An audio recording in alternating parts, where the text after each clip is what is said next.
What's going on, everyone? Got a 2022 Lexus IS500.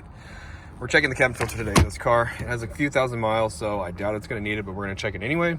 This would be a good guide if you're looking at checking yours or replacing yours. Now, the cabin filter is going to be located in the glove box here, and we're going to need to remove this tray first to be able to get to it.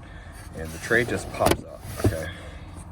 Stick your hand in there like that, and you can pull the tray out. You can see how it's clipped in here just like this, okay? Now you got to remove this door that's right here. And to do that, I'm going to pull up these tabs and the door will come out. All right. Same thing with this door here. This is the one that actually has the filter in it. Push these tabs inward and pull, inward and pull. Right, you can pull out the whole filter holder. Now this one is a little dirty. It's got a little bit of, a little bit of leaves and a little bit of hair in there. And the filter just comes out of this holder. Okay. Go like this, you can pop it right out. Now you can see right here, it has this up right here on the corner, okay? That would be the airflow. So when you get your new one, make sure you install it with the arrow pointing up. Even says it right here on the door.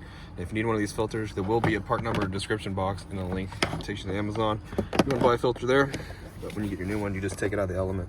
I'll take the element out and put it back in this holder. Slide it back in here. Get the door, pop it back up top, like this.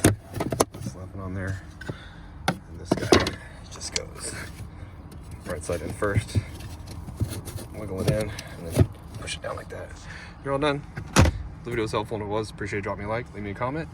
See you again in another video.